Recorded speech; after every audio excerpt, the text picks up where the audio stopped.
This is the Global Broadcasting Service, serving remote outposts since 1928. Hi, everyone. Welcome aboard the Walt Disney World Express Monorail. Caramba, we have something really big for you today. Welcome, foolish mortals. Now then, hang on to them hats and glasses, because this here's the wildest ride in the wilderness. This is the DBC Pod with Phil Schoen and Jason Dodge.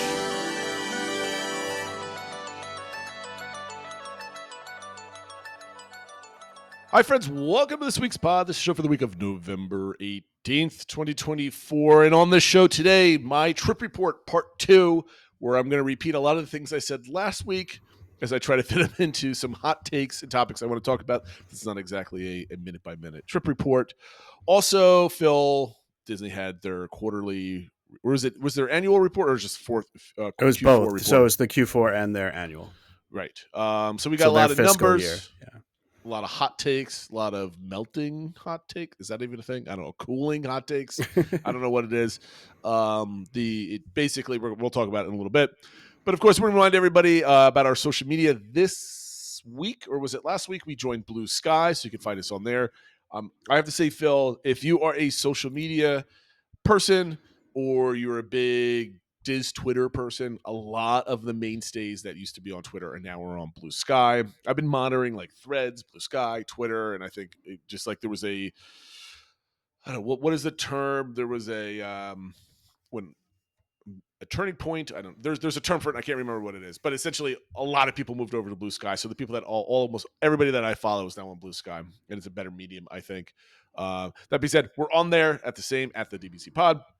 You can find us all over there, of course. And Phil drives himself insane, posting on every single social media this platform. isn't instead of the other ones, it's just now another one.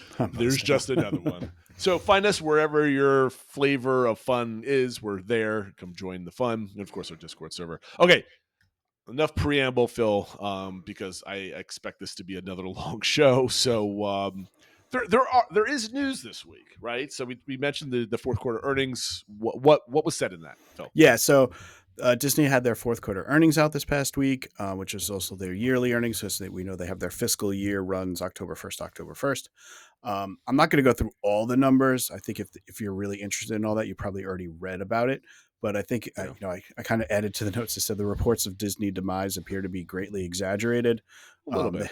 They had a really good year. They beat all consensus expectations, earnings per share, and all that sort of stuff. Stock price responded very well, and it continues to go up. I actually sold some of my stock afterwards. I wish I had. It's down 2 points today, by the way. Yeah, but it's still at 113.5. Yeah. So it's up over up there. Yeah, so it's doing well. So they, all in all, they had a good quarter. What I found interesting was they were talking about park attendance, and there's a lot of speculation or expectations that the attendance this year is going to be way down after revenge travel and stuff like that. But at the attendance at the domestic parks was actually up 1%.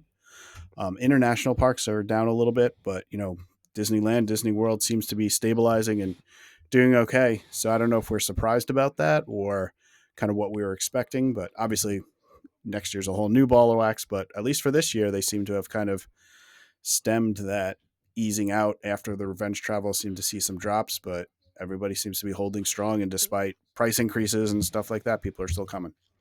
Yeah, the meme out there is, Disney keeps raising their prices, crowds go down, people are spending more because of Lightning Lane and a lot of other type of stuff. Now, granted, people are spending more money because of Lightning Lane, right? That's still a huge moneymaker for Disney. But people are also talking about, the hotels are empty, that sort of thing. Well, they released their hotel occupancy, and you can look at not in this report, but you can look at the SEC 10K filings that they have on there, and they put those in every single year. And I went back all the way to 2013, so about 10 years. So typically the measure about nights available, right? Rooms per night available, it's like 10,000. There's 10,000, roughly 10,800, 10,500, 10,400 nights available per year, right? So that's their metric. So whenever they talk about percentages, a lot of people say, "Oh, their occupancy rate was at 90%. It's now at 85%. This is horrible." Or there's parts of hotels that are shuttered, so it makes that number a lot better, right? They can make that 85% mean more if there's less, right? But consistently over the last decade, it's usually in the middle between 10,000 and 11,000. And it's off by about a couple hundred, but that's not a lot overall. So the numbers have been consistent. The peak was in 2019 with about 90% occupancy across all hotels. It's not including DVC, but these are cash rooms. And then it last year for Walt Disney World was roughly around 85%. Now, putting that into context, again, at peak at 2019, it was at 90. And then in 2013, 2012, 2013, it was 80%. And then from there, it steadily rose up to 2019, where obviously it came down post-pandemic. But it's not a drastic drop. It's not like they're seeing 60 or 70% occupancy where, like, the sky's falling. So to put it in the context, people are spending more money. Less people are going than in 2019. But Phil, do we really want to go back to the crowds of 2019 at all? No, I mean, in 2018, 2019, the biggest complaint on, the message boards and stuff like that was about the crowds. Yeah. So I think sometimes when people think oh, crowds are way down now. Yeah, there's maybe some more slow times than there used to be, but we're comparing it in our mind to what 2018, 2019 was compared to, 2010 or whatever. They're doing fine. Yep. And I'll talk about the Lightning Lane later with my trip, but because of Lightning Lane, people are going to go from, the whole fast pass system at peak crowds to all of a sudden no crowds during 2021, 2022 timeframe with, coming out of the pandemic and coming out of it, and then moving to Genie Plus and now the Lightning Lane Multipass. There are less people in line because of the Lightning Lane. So the parks seem more crowded. But I'll share my experience later because I went on a pretty busy weekend. I don't think the parks are overly crowded. I've had a consistent experience over the last 5 years, and I'll talk about that a little bit later on that. Okay. But ultimately, Disney's not failing. Iger's not doing a terrible job. They had a lot of great movies this year. They made a lot of money at the box office. It looks like Disney is, chugging along very nicely compared to other entertainment companies. Yep. And we'll see how we got Moana 2 coming out and some Marvel stuff next year. So we'll see how all that does. But it seems like they are on a positive direction. All right, Phil, let me because Moana's coming out, let's put it right here before even just a quick spot check. Does Moana do over $1 billion? Yes. I would agree with you.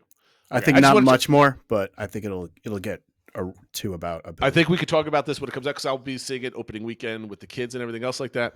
But I just want to take your temperature a little bit right here. All right, what's next? The only other thing I wanted to mention about the earnings was the Disney CFO Hugh Johnston was asked about how they factor in the impact of Epic Universe for next year when they were doing their projections, because in their projections they're seeing, at least for earnings and stuff like that, they think there's going to be 5% increase and stuff like that. And he actually said he believes that it will be a positive on Disney World. And he also mentioned, as an aside there, he's called it actually positive side of bookings for early summer. So I guess they're doing better than maybe they thought they might be for early summer. But yeah, so they're saying that Epic Universe is going to be a net benefit to attendance at Walt Disney World. And I don't know, do you agree with that? Or how do you think it'll impact touring styles of people coming to that maybe want to check out Walt Disney World if they're coming down for Epic? I think it's going to be a net benefit. I mean, most of the people I talk to are either vaguely aware of Epic Universe. I mean, these are the non-fanatic people that don't go to theme park message boards. But I think a lot of people are aware of it, which is surprising. However, they're like, if they're going to go down, they're going to go to Disney and Universal. They're not doing just Universal type of stuff. So I think this is a push for people where maybe they might have planned like a beach vacation or a national park vacation or something else. They're like, well, Epic Universe is there. We're going to go down. That is the impetus for going down there. And then they're going to splash in Disney as well on top of that. So I think they're going to get people that weren't normally going to go down there anyway. Yep. And I had a little back and forth, speaking of Blue Sky, with a poster, G.A. Coaster, who had a comment that he thinks it'll benefit Magic Kingdom because people will be like, oh, I'm down here, let me spend a day at Disney. They're going to go to Magic Kingdom, but we might see attendance drop at Epic, Animal Kingdom, and Hollywood Studios, because people aren't going to be doing like 4 days at Disney. They're only going to do 1 or 2 days if they're coming. I'll push back on that, only that I think we might see. I think Animal Kingdom will be flat or down. Same thing with Epcot. Epcot probably be flat just because of the festivals. But I think people that are going to Universal or going for Potter might be the same type of people that might want to go for Star Wars and go over to Galaxy's Edge at Hollywood Studios. So it's also the one with more like thrill rides and stuff like that. Sure. I mean, I'm not even thrill rides, like just people looking for a themed experience. And I think that the Star Wars land, Galaxy's Edge might draw more people that are kind of like not Disney Vacation or Universal. They want a little bit of everything. And I think that might be the most thing, especially if they start teasing Mandalorian a little bit more in the parks. That's true. Too. That might get people there. Yeah, and so I was speculating maybe they'll do again like they did this past summer where they had a ticket deal. We had taken advantage of the 4 parks, but they had the one where it was like only $89 a day if you did the 3 non-Magic Kingdom parks. Yep. So maybe they'll offer that up again. And we did see a ticket deal offer come out for Disneyland around the holidays. So be interesting to see what the kind of offers that come out and how much they entice people that are maybe on the fence or weren't planning on a trip. 100%. One other quick thing I wanted to mention was they've announced that, and I guess it opened today, a single rider has come to Remy's Ratatouille Adventure in Epcot. The queue and everything was designed originally to have it. It's just never been run before. Also before a couple days ago, it was seen that they started putting seat numbers on the actual ride vehicles. So they actually want, 3 people in each row. And I guess that's how they're going to fit it if there's only 4 or 5 people or whatever, they're going to get people from the single rider to fill that in. So it'll be interesting to see because they're kind of just benches still.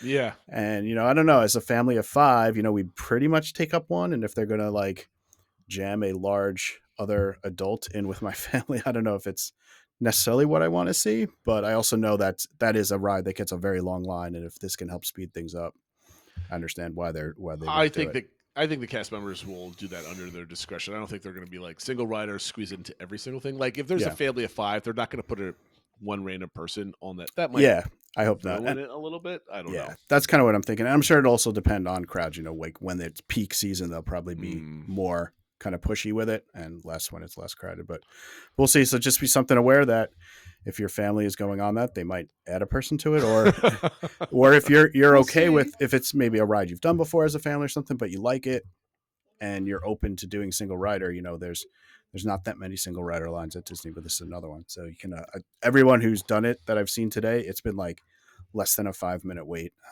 But obviously now more and more people will know about it. Well, here's a not funny, but like just a mention of the single rider story, I guess, for my trip that I wasn't going to share. So Cindy and I were online for Space Mountain, right? And we were heading on there. And, we were going to go the Sit 3 at the Magic Kingdom. So we went in, and there was another young girl that was there. She might have been like 8, 9 years old, like whatever. And she rode in our spaceship all by herself, or her mom or guardian. It was an older lady, so it wasn't like an older sister, right? She looked like a mother age in 30s or 40s. And she got on the attraction or the ride vehicle first, and then she went on out. Like she wasn't like in the vehicle the other in pod front of us or yeah, whatever. Yeah, but it was just like, that's weird. I wonder what's going on. Maybe it was single rider and they just kind of like got shoved in there just to skip the line. I've had some times on that ride though where they direct you. They're like, okay, you 3 over here, then you 2 take that row, blah blah blah. And sometimes people don't realize they're supposed to be in this one. They wait for the next one, or they don't wait. Like sometimes I don't know. Something must have got messed up there. So I have a picture with me, my wife, and just some strange 9-year-old girl sitting behind it's like, me. And where's my mom? Yeah, I'm like, okay, well, this can't go on the wall because obviously it doesn't sit very well. But I thought that was funny. It came to mind. And the last thing I wanted to note was that for people where the shooting arcade was in Frontierland, it had been announced they're closing that, and it's been closed, and they're starting to do work on a new DVC lounge there. They've released some concept art around it and a name for it. It's going to be called McKim's Mile House, and it's named after Disney legend Sam McKim, who joined Disney in 1954, and he created inspirational sketches for Disneyland, among something. And I'm only mentioning this because this is the greatest name I've ever heard for something. The Slewfoot Sue's Golden Horseshoe Review in Frontierland in Disneyland. So all right, that is a mouthful. We think Disney has long names for attractions now. They're just missing the word adventure in there. But And it says guests can enjoy the rustic charm of a space inspired by the adventurous spirit of exploration from a bygone era. If you have the benefits of being a DVC member that bought direct, you can use this lounge. There's going to be some drinks and charging stations and stuff like that. And it looked kind of cool inside. It looked like it was very well themed. That was one thing I was wondering about. Everyone says Frontierland going away, and I think it's going to be kind of maybe tweaking the theme a bit, but this still definitely fit with sort of that push out west national parks type, a look and feel that's they seem to be going for more than maybe a specific time period of Frontierland. Yeah, I mean, a couple comments. I don't have many because I don't really care because I'm not a DVC member. I've never seen a DVC lounge with concept art before, so I appreciate that. It does look like a cozy cabin, like in the Rockies somewhere. So it's going to fit with the vibe in like a year or two from now, or 3 or whenever Cars Land opens up. And I mean, it's cool. I don't know if we'll be able to look in. I don't know if there's going to be like glass doors where you can kind of see everything, or it's just going to be a door and you never get to see what's inside. But I appreciate it. It seems pretty nice because my experience with seeing pictures of lounges, it's just like an open area that just they don't know what to do with anymore. They just stick some chairs and some bags of like Cheetos in or something else like that. Yep, but this definitely feels a little bit more themed, and I think I'm just anything that it helps build. I think the world building that they're going towards with this new version of Frontierland with Cars Land and stuff like that, where it's not going to be that 1800s time period. It's going to be more of that Frontier. out west and frontier and national park in Colorado and all that sort of stuff feel, and this ties right into it. So I agree. And with that, I will turn it over to Jason for part 2 of his Walt Disney World trip report. Yes, turn it over to me. First of all, I have a new camera angle. I've been trying something else today. So if you like this camera angle where you can kind of see more just like my large head in your view, comment below and say that if you like it or not, or if you have any suggestions, we'll take that. Okay, so part 2 of my review. So like last week, I didn't have too many, I don't think like takes or anything else. It was more of like a recitation, a story of kind of some experiences that we had, but I never kind of did reviews of certain things, right? I touched upon this, what happened, and it seemed to go over very well. So I appreciate everybody that watched and listened last week. This week, I kind of want to go over the mechanics of the vacation, the hot takes. I'm going to end up repeating some of the things from last week because I can't remember exactly what I said or how I touched upon it. So I'm just going to reset. And I want to touch upon hotels, Lightning Lane Multipass, because I mean that's the big one. Crowds, Tom Sawyer Island and Riverboat, a little bit of each one of the parks, and then some touring strategies, the vacation lessons learned. And you wrote some main points for me on that, and I kept a few. What are some of the highlights, things I would do differently? Because we always ask each other, what would you do differently, right? And overall thoughts, like kind of like and I went into this as what can I learn from this vacation that I can apply to my family's 9-day or 10-day vacation, 9-night, 10-day vacation next summer, so it becomes a more memorable experience. So that being said, kind of let's get right into it, I suppose. Okay, hotels. So Phil, what do you think is going to be better for this? Should I go over all the hotels I went, or start with specifics of Animal Kingdom Lodge? Why don't you go through Animal Kingdom Lodge and kind of your feeling about that in general, and then you can compare it to some of the other hotels you visited. Sure. So I've never stayed at a deluxe resort since 2015, where I was at Old Key West. I don't consider Old Key West a deluxe resort because even though it has a lot of amenities of big rooms and the kitchens and washer dryer, like it's literally a condo, there's nothing special about that resort that's from a theming point of view, right? So Animal Kingdom Lodge, we went again. We booked it for a pretty decent price, and it was just the wife and I. The rooms themselves, if you ignore the view, we had a Savannah view. The rooms themselves weren't anything special, and it was very pretty. The bathrooms were just probably like a notch above the bathrooms at like CBR or French Quarter or anything else like that. Had plenty of the USB ports and all this other type of stuff, but like. The one thing I was really disappointed is the TV, when you turn it on, had the Animal Kingdom Lodge like little theme music, I guess, and then like the display. I missed like resort TV. Like I just wanted some generic Disney music playing, and the loop for the Animal Kingdom Lodge TV is very short, so it's very repetitive. You notice when it repeats, so it got annoying after a while because we left it on for like the 5 hours that we were like, kind of like, ugh. So I didn't get as much of like here I am at Disney. It was really cool for like the first 20 minutes, and then it just got repetitive, right? So, but other than that, the rooms were fine, nothing to complain about. I wasn't wowed by luxury or this was a deluxe resort type of thing. If you spun me around, it looks like another a normal hotel room. The view in the Savannah room were absolutely phenomenal. I think that's what everybody says when they come into these things, right? Sure.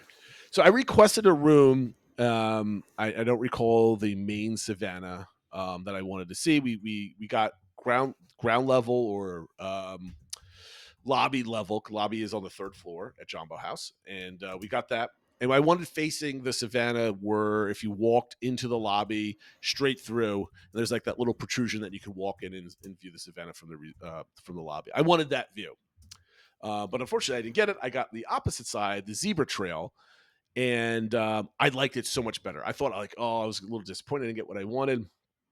But because you're viewing away, you don't see anybody like kind of walking out of the lobby. You don't see, you don't get like the inner seeing across and seeing the other rooms. From our view, if you look straight ahead and to the right, it was basically the back end of the pool, right? If you look, because the pool's surrounded by rooms, and you kind of there's like a little part that's like tucked at the end of the rooms where you can kind of see out to the Savannah and the pool area. So we got to see that. It was a phenomenal view. I mean, everybody talks about, seeing the zebras in the morning with your coffee and the giraffes and all this other stuff. Didn't see any giraffes by my room, but we saw plenty of everything else. So it was really nice. But overall, outside the room, the resort is absolutely phenomenal, Phil. You've stayed there, the last 2 years? Yeah, we haven't stayed at Jumbo, though, but the last 2 times the last 2 family trips, not the down and back, we stayed at Kidani Village. Yep. Yeah. So Kidani, the only difference is Kidani is very small in the lobby. Like you walk in, it's like very I don't want to say private, but it's you feel like you're coming into like you don't feel like you're going to a hotel, right? You feel like you're getting lodging at. It's definitely a bit more intimate. I mean, it's still intimate is the word I'm kind of for, like yes. opens up at the back, but yes, especially compared to the grandeur when you come into like Jumbo House, it's very small scale. So we were at Jumbo House because we went to Boma last year, so it wasn't like we've never been there before and whatever. But you walk in, the music is fantastic, the artwork is fantastic, the whole hotel is just gorgeous. Like I could stay there a month and just be happy being there, right? Like the amenities for the place are not anything to shake a stick at. I mean, you've got your arcades, your pool's not the best pool in the world. It's a nice pool, but it's not the best one. I didn't see the Kidani Village pool, but the Jumbo House pool, standard pool, great pool bar. But other than that, I just love being there, right? Like I could walk out and just smell like bacon and the food, and, like just cooking. It was absolutely fantastic. I think I posted this in Discord. I was 140 steps away from the lobby, which is really awesome. So there was not like, unfortunately, with one of your trips where you're the far end of one of those rooms. Yeah, you walk and the wings in Kidani are a little bit longer than a Jumbo House, and we were at one of the last ones, so that was a little bit brutal after a long day. So I was definitely a little jealous of your 147 steps. Although our last trip it wasn't too bad, but it's maybe double that. So I mean, it was nice. I mean the shop, the gift shop there with all the different amenities and food and wine and stuff like that. The pricing of all the food, whatever, was pretty good. But here's my main tirade about it, right? So Animal Kingdom Lodge is the cheapest deluxe, and it's the cheapest for a reason because it's the farthest away from everything. Yep. Right. I knew this going in. I've had this conversation with people for the last 5 or 6 years. I get it, right? I was not ready to experience how long it took you to get from everywhere. So Hollywood Studios at Epcot, it's a 15-minute bus drive. You're not driving on property either. You're just going down the highway. Like you're completely out of the bubble and you're just driving. Magic Kingdom is 20 minutes. So if you were to go to Rope Drop Magic Kingdom, do a bunch of rides, come back to the resort for swimming, lunch, whatever it might be, and then you go back for the evening, you have now just spent 80 minutes in a bus on the highway in Orlando. It is not magical. It's draining. And granted, I was looking at my phone, talking with the wife, just kind of relaxing. And they do a good job with enough of the prints on the bus where you don't really see outside. You're not Right. staring at traffic, but like it's a lot of bus time. And not that like I was always like, oh, I can't wait to get off this bus type of thing. It was just like when I was done with the weekend, I looked back and I'm like, you know what? That is now a factor of how I would book next time. Like it's Yeah. now going to be a consideration. I think also just because it's the only means, so it's just everywhere you're going is the bus. It's not like you could break it up with, well, at least this time now it'll be the Skyliner or something like that. It's just everywhere you have to go, it's the bus. And so, first couple days it's not a big deal, but by like day 4 or 5, you're like, okay, like it's getting a little old. Now, granted, like everywhere I went, the bus was just arriving, so we never had to wait for the bus. But the one thing that always irritated me when we were coming back from the parks, we always went to Kidani Village first before they dropped you off at Jumbo House. That really made me angry most of the time because most of the people are going to the Jumbo House, at least from when I was there. So it was just like an extra. I noticed the same thing too. I don't know why they do it. I guess it's just the way the bus routes go and it's easier for them to do that or something. I don't know. But yeah, I found the same thing. It was always that way. It wasn't like some parks do one way and some parks do another. It's always the same thing. Yeah. So other than that, my wife said by the end, even though she loved Animal Kingdom Lodge, she wants to go back to Caribbean Beach.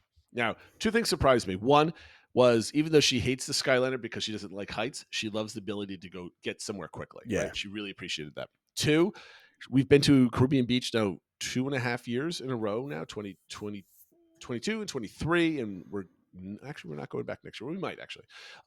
She's like, that just feels like Disney. That feels like home to me, which made me a little proud of her as somebody finding like what feels like home. And then other than that, I think she was very happy. I wanted to go to some of the restaurants because Chico's supposedly very good, but their menu wasn't very appetizing to a vegetarian. So if you're a vegetarian out there, make sure you look at the menus before you go on. She does eat fish, but none of the fish things really excited her, so we didn't do that. But we did. I think I mentioned this last week. We did go to like Sanaa and stuff like in the Mara and stuff like that. Yeah, plenty of delicious things for her to eat. She had no complaints with any of those things. So that's my Animal Kingdom Lodge review. You got a bigger sense of it with some of the Starlight Safari and the Starlight Safari review that I had last week. So you could go back and listen to that for like animals and stuff like that. But on our first day there, if you remember, we were to the Contemporary, the Polynesian, the Grand Floridian on the first day. And then on our last day, we had dinner at Artist Point and Wilderness Lodge. So I got to see 4 other deluxe resorts. And I could say right now, my wife agrees with me on this one. I think the Poly is overpriced and wouldn't even be like a fun vacation just because it's crowded. It feels slightly outdated. It does definitely feel like a 70s resort type of thing. So if you're not like stuck on the or either nostalgia or just like bucket list, like I got to get there because everybody wants to get there type of mentality. And just the history of it and everything, like how much has happened and I think the vibe of it's still pretty cool and stuff like that. But I do get what you're saying though. I mean, I love the vibe there, but I could get that vibe by going in there for lunch and having. I was going to say we've never stayed there, but we visited almost every single trip. So I mean, I love going there and hanging out, but like I don't know if I want to spend $800 a night to stay in a room there, right? Because it doesn't scream like it screams tourist destination and not like luxury hotel or deluxe hotel to me. The Grand Floridian, I've never been a fan of the Grand Floridian, but I don't think we would spend the money to stay there unless the deal was so good that sure, I'll take a cheap deal at the Grand Floridian, but I don't think the value there is for us. And then at the Contemporary, where we had lunch, I mean, we've been there plenty of times for meals.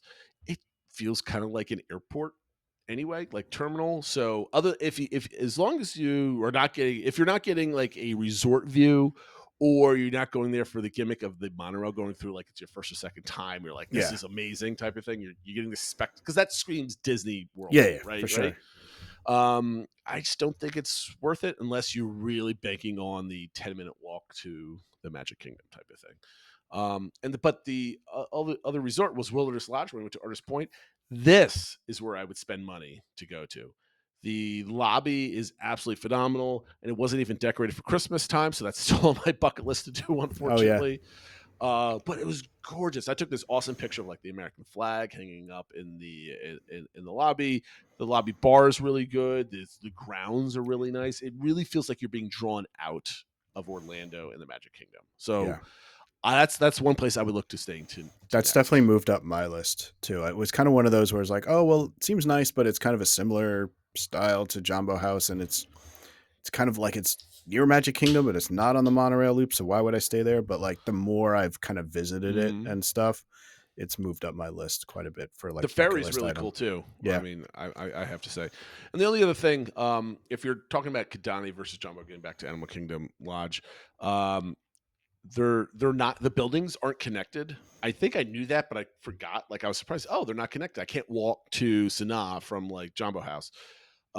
It is a 10 to 15 minute walk, depending on how fast you walk, and you have to walk. It's not like a nice path, whatever. You're walking through the parking lot along the road, and past the parking garage, and then you get to like Kidani, right? So yeah. it's not like you're walking from. The grounds at Old Key West are very nice. They're very well kept, and you're kind of strolling along like a complex. There, it's kind of like I'm on the backside of a hotel. Yeah, I noticed that too because we went to Jumbo to check for the pool and stuff like that, and yeah, parts of it are okay. The pathwise closer to Jumbo, but then part of it, yeah, you're just walking along a road in a parking lot, and you're like, okay, like, yep, it could be a little more for just. They have the walkway. It could be a little nicer. Yeah. I mean, they have a bus. Like, you could take a bus from Jumbo to Kidani if you really wanted to. It's just a waste of time, I think. Yeah. So, okay. So that's my hotel review. I definitely don't think Disney Deluxes are really worth it unless you can get a deal. So never play rack rate for it. And I think even 30% off might be a little much. I do want to talk next, Phil, about Lightning Lane Multipass. Not that Okay. I struggled to order these topics. It's just like there's no segues. It's just like I'm just gonna throw things out there at this point. So a lot of people were there's those that, like our friend Matt, who got mentioned on the Disney Dish today with Lentes. He sent in a survey. He hates Lightning Lane Multipass, but he's also not a rope dropper either, so that has something to do with it. But you have people saying, "Oh, now there's just more Lightning Lanes out there. There's more people wandering around, not in lines. It's not as good. It's more of a money grab, that sort of thing."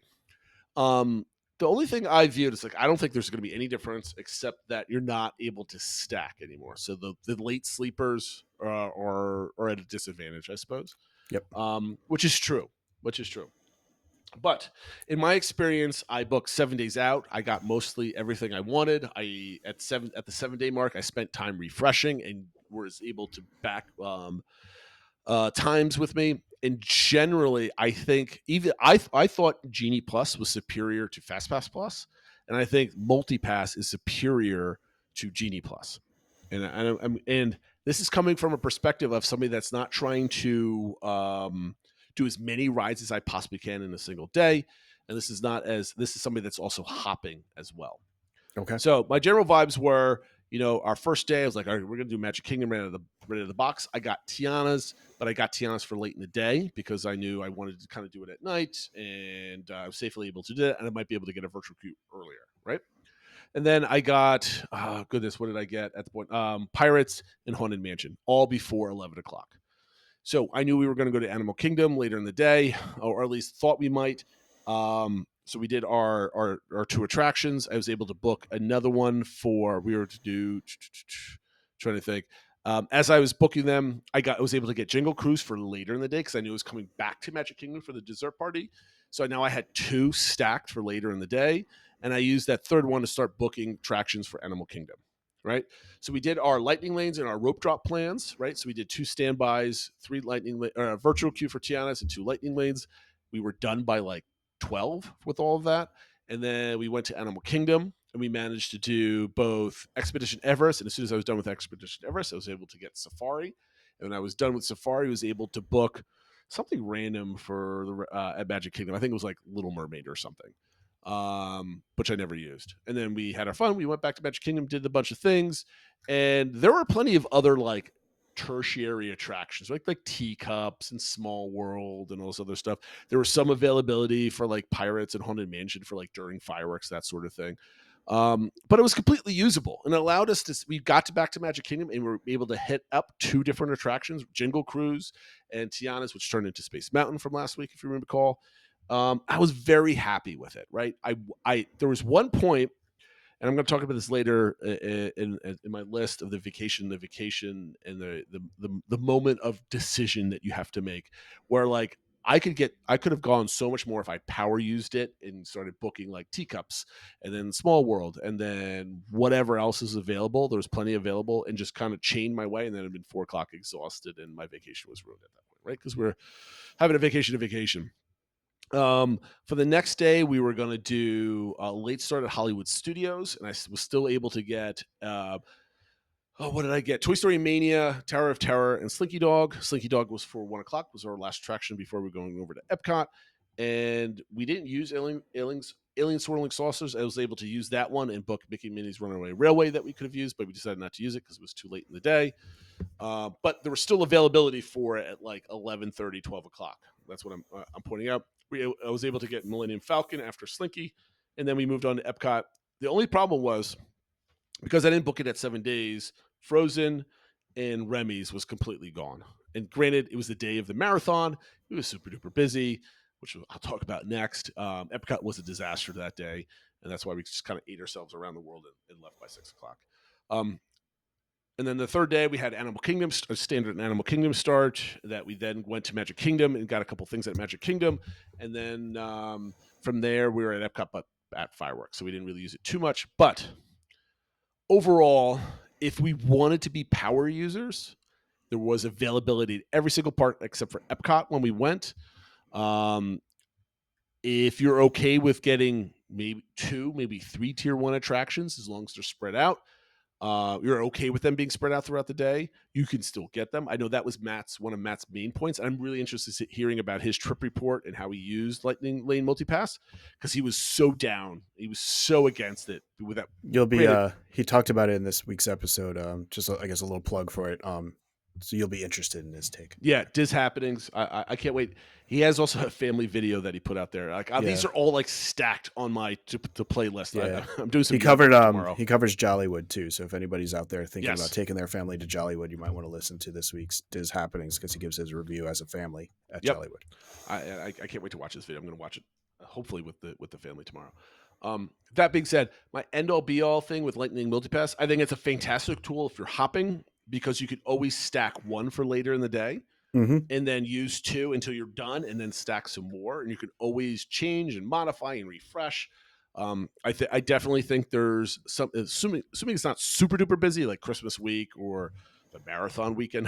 Apparently that was happening when I went and I didn't know about it. I think there's some usability there. And what was our number one complaint about GD Plus, Phil? Do you remember what my number one price? Beside the price, yes. I don't remember. I don't know. It's the project management of it, right? The constant planning, the day of project management, fiddling, yes, right. Constantly looking for like when things are running out or times and stuff. Yeah. Because you have 3 selections to work from at any given point. I didn't have to do that as much, right? Like I snagged Tiana's for later in the day. If this was Genie Plus, like that was it. I don't have to use it for the next 5 hours, and all of a sudden I'm feeling kind of crummy because Genie Plus force you to either stack every 2 hours because you're not in the park and it's really not a big concern, or just pounding out lightning lanes, trying to find the earliest one and using it, and then playing the game. Do I book it for a half hour now, or do I try to book this other attraction now and then hope that it's still available after we're done for like a half hour from now? There's like all that stuff. That anxiety is completely gone with Lightning Multipass. And I really appreciate the ability to kind of stack 1 or 2 for later or at a different park while using another one to constantly refresh and work your way through a single park. So I think it leaves options. I definitely think it's worth the money for a family of 4 or 5, at least 1 or 2 days in the parks. If you're hopping, I don't think it's worth anything in Animal Kingdom. And again, unless you're hopping, you're starting at Magic Kingdom, you're going to go to Animal Kingdom for a little bit, or you start your day there and you move off. I think it is, if you're hopping and you want to do a park intensive day or 2, if you're getting hoppers, you have to get Lightning Multipass. Maybe not have to, but it fits your day. It allows your day to go a lot more smoothly. Yeah. And we'll talk about that later. 100%. This is my first marathon week when I was there, talking about crowds. I think I talked about this last week. I think the crowds were like a 7 or 8 on either one of the days. Anyway, the marathon day at Epcot, which I guess is to be expected at this point, was a awful experience. And that's why we left at 6. I mentioned that's the second time I've mentioned that. Don't go on marathon week unless it's like this is the time I have to go because you have to go type of thing. We had to go because of the weekend. It didn't really impact the other parks tremendously, but Epcot was really bad. Or there was just so many fans of Boyz II Men who were playing to the beat that night. So that's one thing. You always tell people to avoid marathon weekends if you can. I always trusted those things, but I never experienced it. I experienced it this time. So that's, I guess, the anti-bucket list. Cross that one off. I've witnessed that standard complaint.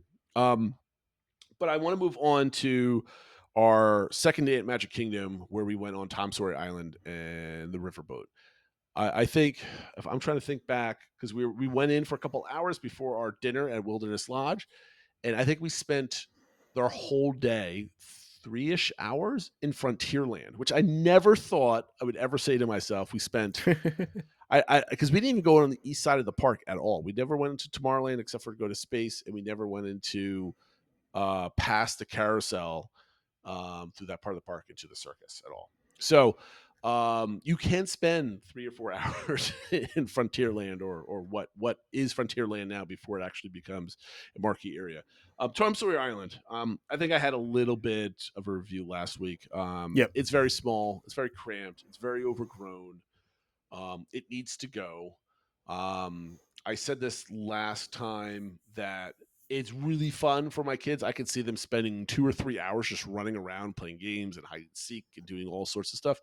I'm not paying Disney prices for them to have play at a really cool playground that I can find in a couple different places within a 30-minute drive of my house. I understand why people love it. It's a great view. There's a lot of water. The riverboat's really nice. It really adds a phenomenal aesthetic to the parks. But if they could nail the theming and the looks of the new Cars Land, I think it's going to be 1,000 times better with different places to walk, that sort of thing. I don't know what else I could say about Tom Sawyer Riverboat. It was nice. I'm glad I got the chance to say goodbye to it one last time, but I'm not going to miss it whatsoever. Are you going to miss it at all? I know we talked about this. I've talked to. I mean, I'm going to miss it. It's probably more nostalgia than anything. My kids love it. Sure. And like you said, the atmosphere. It's totally going to change the atmosphere of the area, which could be good or bad. Mm-hmm.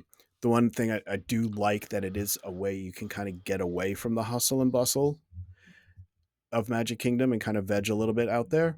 Maybe. I don't know if I agree with that. I think you get. Well, that's my thoughts. Anyway, but I mean, like that. Yes, there's nothing. No one's wrong. It's when you're on there. There's fewer people, yes, and you're guarded for that. But you still have to cram yourself onto one of the rafts. To get on the rafts for sure. Yeah. And you get on. There's loading and unloading. Yes, you could get lost in it and stuff like that. I do understand that, right? There's certainly a lot of room and not a lot of crowds. It's just. And I guess I just hope in with whatever they do, and we've talked about it, we think there's going to be walking paths and stuff like that. As long as they have that element in the new land, I think that'll be an adequate replacement for it. If it's just feels like cramming a whole bunch of concrete and as much stuff, and there's not really any quiet areas or any walking areas, then I think that'll be something that got lost from Magic Kingdom. No, I agree. Right, you have to do it well. We'll find out more next year as we're going to spend plenty of time speculating about it next year. So. I only have one comment about Hollywood Studios. I don't think it's a half-day park. I think it's a quarter-day park at best at this point. And again, this is from a veteran park goer's experience. If you've never been or it's your first time or your second time, it is definitely a full-day park. Don't get me wrong. But we managed to do Tower of Terror, Falcon, Oga's Canteen, and we had the opportunity to do Mickey Minnie's Running on a Railway. We skipped all the shows. And if we wanted to, we could have spent a couple bucks and gone on Rise, but we've done that plenty of times. We decided not to spend the $40 and use that $40 for some delicious treats at Epcot instead. I walked into the park at 11. You heard what lightning lanes I had. I used them. Again, I got Mickey and Minnie's Runaway Railway that we didn't use. And while we were at Epcot, I tried playing with it and used something else, but it was available. I didn't book it. I think I booked it at like 1 o'clock for like 4 o'clock. So there was availabilities there for it. This park desperately needs more stuff that aren't the same shows that you see every single time that you go. Monsters Inc. is going to be fun. It's just another roller coaster. And I definitely think it's going into the Muppets Courtyard now because I think they really do need to get rid of the 30-year-old 3D movie that's not exactly thrilling anymore. It's basically nostalgia bait at this point, which I totally respect, right? I don't like taking memories from people. I'm not belittling that, but from an ops point of view, again, they need to add 1 or 2 more lands in Animation Courtyard, I think. So that park still disappoints. And we did plenty of, like, we had an hour where we're just walking around shopping, getting something to drink. I had a margarita. We had a snack. Like, we didn't like go boom, boom, boom, and then we left. Like, we spent a lot of time hanging out. I think that park needs better flow and some additional attractions. Yeah. And I've been watching some of the videos for the Jollywood Nights. It looks really cool. I would spend money to go to Jollywood Nights, but I'm curious to see what Matt has to say. Yeah. I think that's fair. Like you said, you skipped all the shows because you've done them. Yep. If you haven't done the shows or you really enjoy the shows, that definitely bulks out Yes. the time of doing stuff. I certainly think they could use a refresh to some of the shows. I mean, you're seeing how popular the 100%. shows at Jollywood are, but do something different with Beauty and the Beast, and all of a sudden that becomes something that everyone wants to do and takes up a lot of time, that sort of thing. And like you said, nobody goes out to the launch bay or anything like that. Like, that's just wasted space. So there's, it isn't just rides it just needs some new experiences. Yeah, I mean, Indiana Jones is awesome the first couple times you see it. I wanted to go to the Frozen show, sing along, because I still like the writing and the actors. And that's are really that's good something at it. that usually they ad lib a little bit, so it's almost a little bit different each time. You get a different energy from a different exactly. crew, right? Yeah, I really appreciate that. I've never seen a bad show. My wife was like, I don't want to go, whatever. So that's her least favorite part, just because it's always crowded. There's a lot of walking and it's hot, which I get. I want to go on. Did I mention the dessert party last week? I know I mentioned it, but you talked about the like kind of the logistics and stuff like that, but I don't know if you really gave like your opinion or review, or like if you would do it again type thing and that sort of thing. I remember talking about it with a bunch of different people. So if I'm repeating myself, I'm sorry. The long and short of it is there's 3 different types of parties. There's the pre-party, the post-party, and the viewing party, right? So the pre-party means you eat your treats and then you go out to the green and watch the show. The post-party is you go out to the green, you watch the show, then you go have some treats. And the viewing party is you just go to Tomorrowland Terrace, eat your treats, and watch the fireworks with a glass of wine. Ultimately, I think the post-party is useless. Do not do the post-party at all. Only because you go and you watch the fireworks, here's the exception. The park closed at 10 o'clock that night. Happily Ever After started at 8:30 and went to 9. So there's an hour's worth of park time after that. The post party is worthless unless you just wanted to sit down and have a beer, and that's it. That's fine. If that's value to you, go for it. It's not a waste at that point. But if you're using this time to either tour or you want to spend more time in the park, the post party is just you're sitting in the cafeteria eating, mediocre to okay mass produced treats, and you're watching everybody else have fun. So the caveat is if the park closes at 9 and the show's at 8:30, your post party is almost post closure of the park. So you could just kind of relax as everybody exits the park, and like you can just chill and wait the crowds out a little bit. That's where I think it's worth it. So if you're going to think about the post party, only go if the post party coincides with the closing of the park. Yeah, that's my only suggestion there. The viewing party was still really good. The view is kind of the sound is a little off, but it's nice to sit down with plenty of space and have a snack and a drink while watching the fireworks show. I would do that, definitely do that again. And the pre-show I think that's probably the best one if you want to do one of the pre or post shows. At least you get to sit down and kind of relax a little bit before you watch the show, kind of, let some steam off and kind of just relax in the shade, that type of thing. So that's the long and short of it. I don't think I would ever take my family of 5 to a dessert party, but like with 1 or 2 people, I think it's worth it. Yeah, we had the same thing where my wife and oldest went when they went to get together. They did it and they enjoyed it. My oldest gets some anxiety with crowds and stuff like that. So it's definitely helpful to them. Yeah. But yeah, it's a big difference when you're paying for 2 people versus 5 people for it. It's definitely not worth 5 people, but $200 something bucks to get a nice view of the castle with your friend or family is definitely worth it. As far as some other touring strategies, the only park that we rope drop was Magic Kingdom because I think it's the only one that's really valuable, unless you really want to go on Flight of Passage and you really don't want to spend the 20 something bucks for 2 people to go. Because I think it was like only $13 or $14 or maybe $17 for Flight of Passage when we were there. You still get screwed if you go to Fantasyland. I mentioned that we're like at the front of the line. We went to Mine Train, it was down, and that 5 minutes we waited online, not getting on pan, basically made us a 40-minute wait, which was awful. Oof. So if you're doing vacation in the vacation and you don't mind waiting or needing to do something, Magic Kingdom is still the only one that's kind of worthwhile for a road trip. I love being in the park in the morning in any case.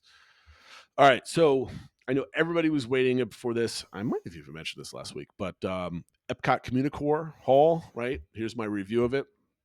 So just to preface this, everybody was writing in, like, taking pictures of it in this big giant room. There's a place with taps and it's empty, and then it was just got merch in it, and it's everybody's has all this consternation about it's not this wonderfully themed room and how much of a waste of it is. Here's my hot take. Everybody that was saying this is stupid. I'm sorry for saying that. You're dumb. The place is tiny. It's small. The amount of focus and time and concern that we have of this small little space is not worth it whatsoever. It's a tiny room. It's not like it's a waiting room, but it's a pass through, right? You walk from one side of the building to the next. There's a booth where you can get food. There's a place where you can get beer. And then there's just some room. It is basically the same size as the area for a gate at a somewhat mid-sized to large airport. It's not very large whatsoever. It is what it is.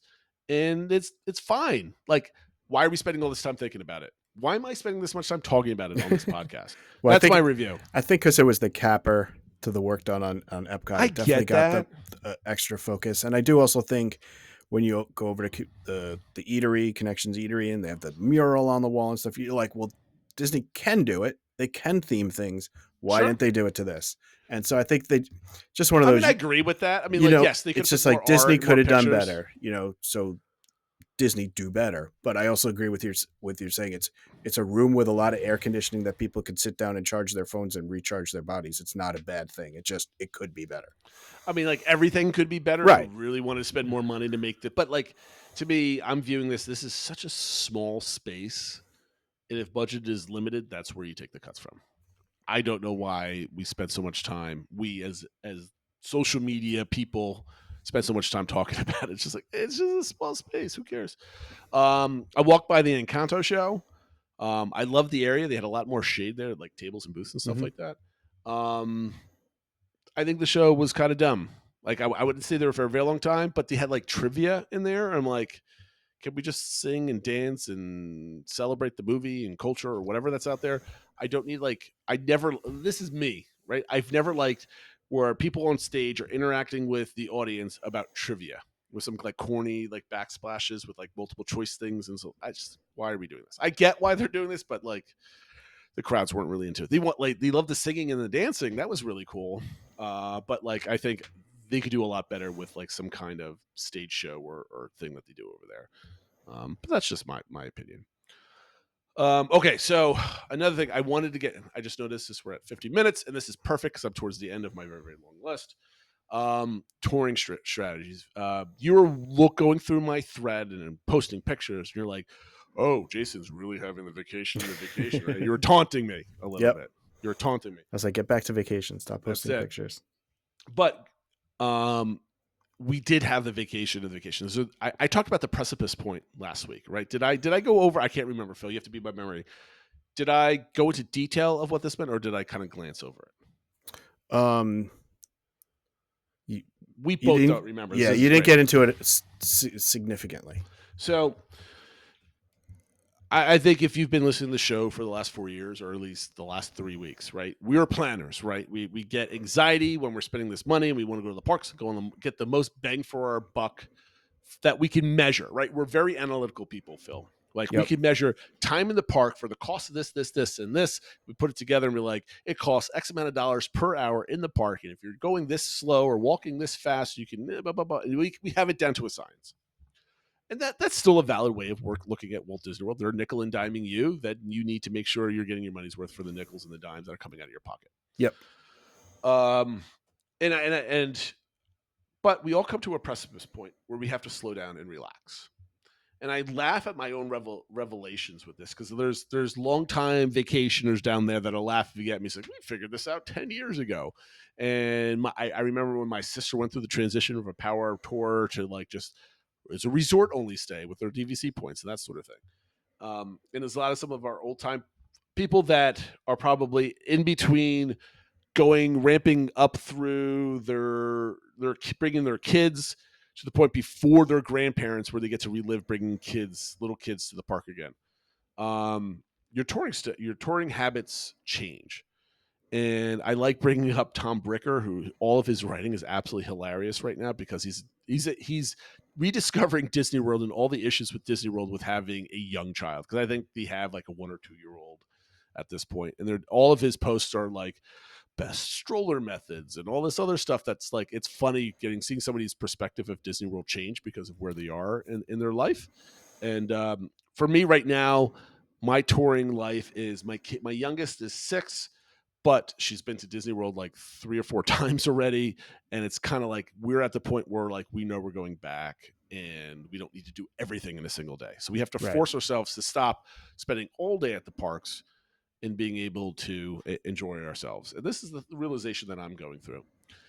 So I mentioned we have a precipice point. I realize that in order to have a good Disney World vacation, and you're not, and again, I'm saying this as somebody that's giving advice to somebody that's not going for the first time. This advice is not for you, or their second, or maybe their third time, right? This is like you go down to Disney World.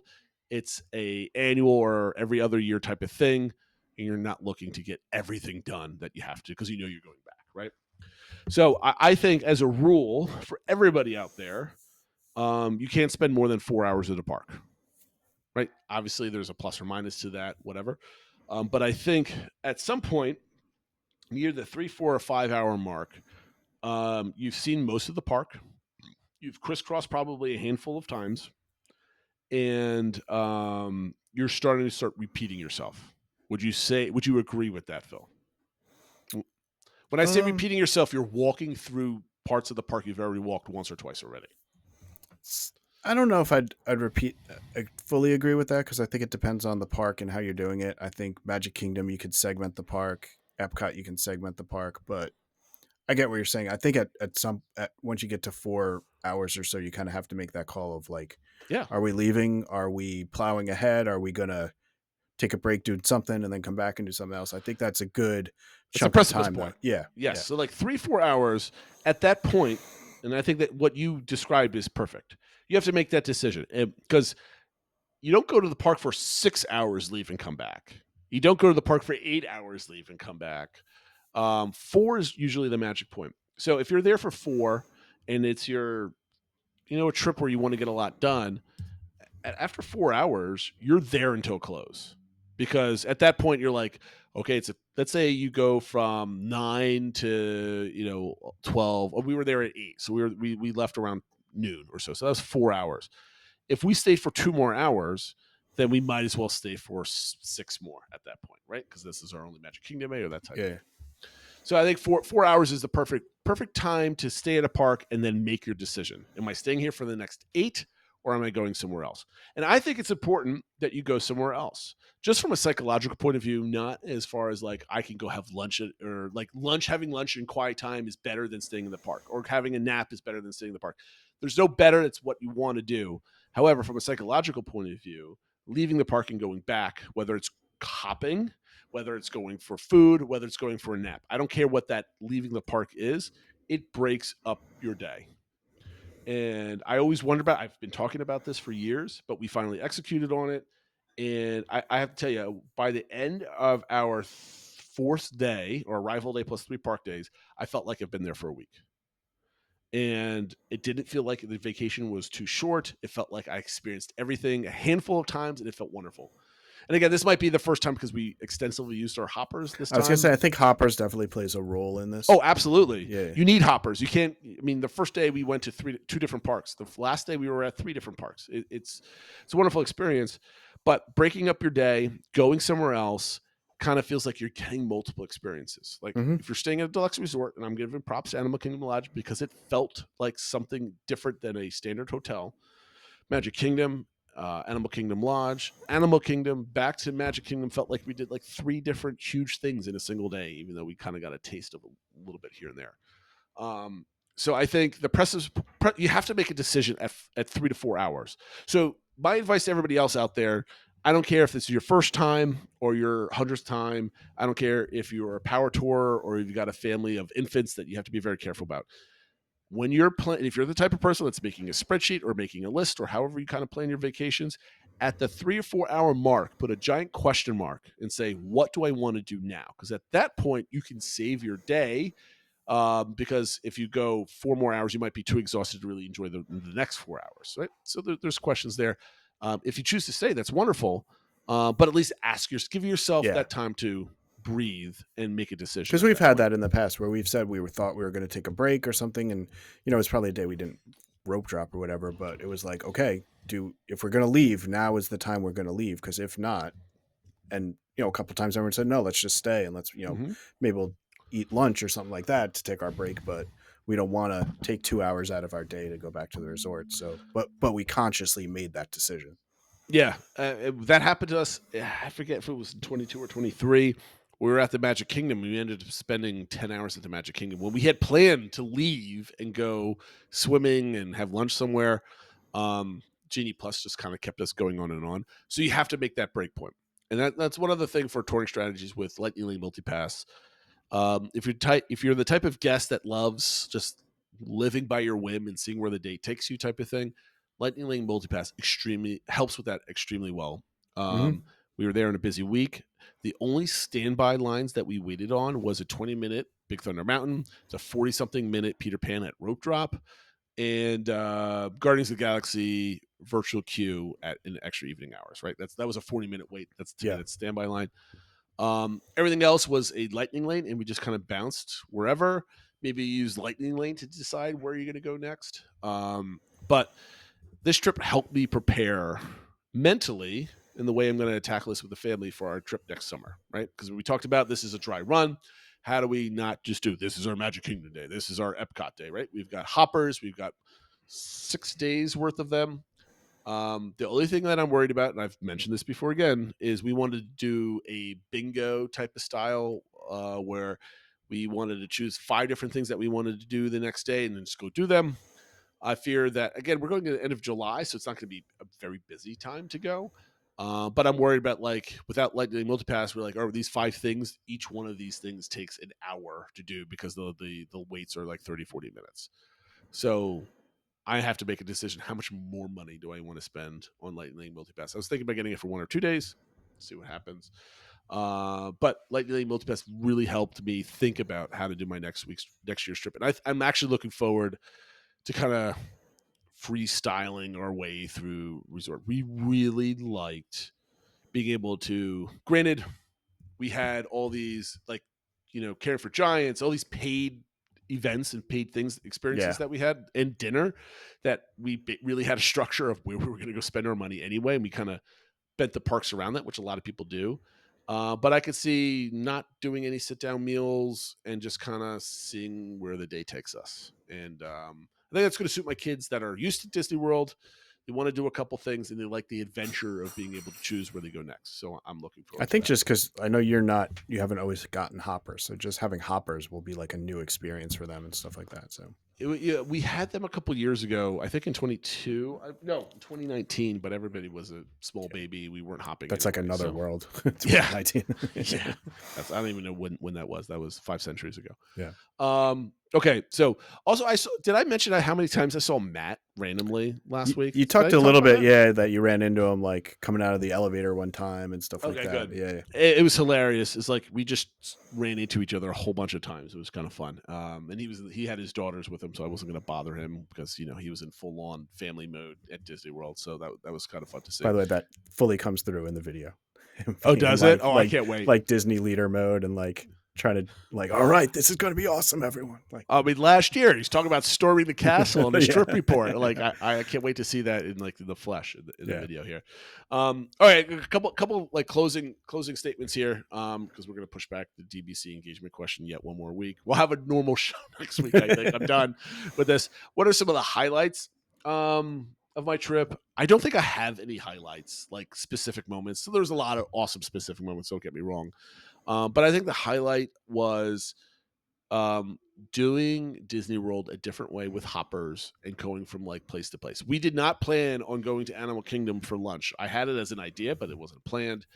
We were not supposed to go to Magic Kingdom. I did air quotes, and it's not even on the camera. So if you're listening, you're watching it and see it anyway. But we weren't supposed to go to Magic Kingdom, but we did because we didn't get to see Frontierland. So we were able to be like, well, I didn't go here to Tom Sawyer's Island. Let's go back over there, and I kind of added that to our plans, which was really cool. So I really like that.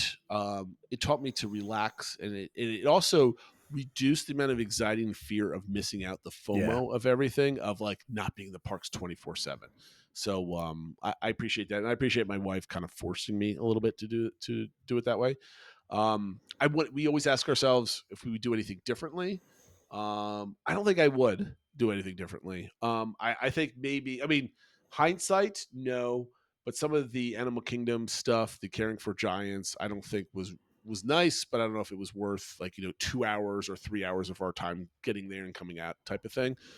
Other than that, I don't know what I would do differently. Maybe rope drop Epcot one day just to go in Remy's because I really love Remy's, but I'm not regretting that whatsoever. Yeah. Type of thing. Yeah, I don't know exactly what you could have done differently, but like having to waiting 40 minutes for Peter Pan when Seven Dwarfs went down, like that was not a good start to the day. But I'm not, unless you were going to go over to Tomorrowland or something like that, I don't know what else you could have done differently. The only thing that Pan screwed up was we wanted to do 1 or 2 attractions during rope drop. And get your breakfast, right? And then sit down at like 9:30 and relax for like a half hour as everybody's running around. We didn't get to do that because Pan took up his time. So I guess that's the regret, right? And I knew it was going to happen as soon as we were walking down toward past the Rapunzel bathrooms. Like, this is going to be 40 minutes. But that's one of my wife's favorite rides, so that's what we did. Yep. And I think you wrote here, were you able to take it easy and go with the flow? My normal Disney touring, even if we're not doing anything, my mind is going 24/7 unless I have a really good margarita in front of me, and then I'm just concerned about where I'm getting the second really yummy margarita. I was able to take it easy, and I think just like I said, it really taught me that because you're not in the parks or because you're doing something else, you're not wasting a Disney World vacation. The minutes are not going by. But I think the only thing is you couldn't have that. I don't think I would be able to have that feeling if I was staying offsite. And that's the last thing I will say, that if you want the vacation and still have a Disney vacation without feeling like you're losing it, I think you still have to stay on site, whether it's at a value, moderate, or whatever your flavor of spending is. I think what breaks that immersion is driving away from the TTC and parking in a condo somewhere that you rented on Airbnb or something else like that. But that's it. That's my trip report. We had a wonderful time. If you didn't know, I make a family video. So my theme for this new video is I'm attempting to make an 80s style sitcom theme song to play at the beginning of each one of these. I've been starting to look at different AI things, and there's a surprising amount that you could do for free. So I'm going to explore that. But we had a great adult-only trip that we kind of really packed in as much as we could with also just kind of relaxing. It was a lot of steps. It was going around. I didn't want to calculate it, but I could certainly spend how much time I spent on the bus. And I'm just kind of curious to see how much more relaxing it would have been if we stayed at a monorail resort or a Skyliner resort that at least took the travel out of at least 2 of the parks. Right. But that being said, we had a good time.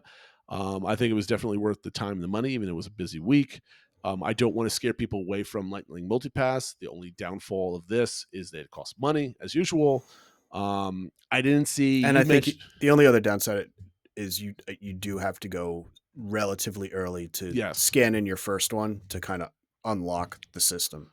So that is an extremely good point. Yeah. Yes, like Lightning Multipass benefits the power user and it benefits the person that's in the park before everybody else, right? Yeah. So the earlier you get there, the better your returns, which is why Matt doesn't like it. So I'm curious to see what his actual results are with it, because I haven't talked to him about it at all. Yeah. Phil, anything else? We're at hour 10 at this point. This is going on long. No, I think the way we broke it down was really good. Just that I found today really interesting. I think it was good, and I will say your report, hearing about it, and then hearing Matt's report at Jollywood Nights has given my wife some FOMO. But yeah, not until next year though. At this point, are you now considering going down as like a whole family rather than splitting it up again?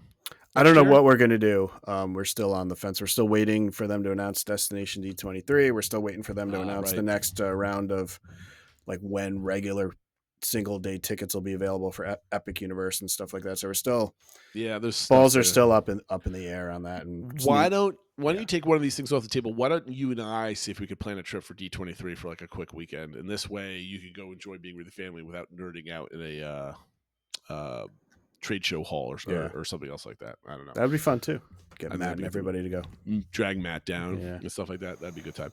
All right. Well, if that's it, remember, leave a comment, like, and subscribe, or all those things. Our social media everywhere. I'm not even going to list them anymore. It's everywhere at the DBC Pod. We appreciate you guys watching, listening. Oh, the last thing we have to mention, though, is, of course, Vike Queen, that this is still her podcast. So hopefully. This is still her podcast. Absolutely. Hey, you know what? She came on. She's like, "Are you okay? You got me. I'll be here no matter what." So maybe this is not her podcast anymore. I have to find somebody else to give it to. But yeah, thank you for watching this and listening, everybody. And we'll catch you next time. Take care, everyone.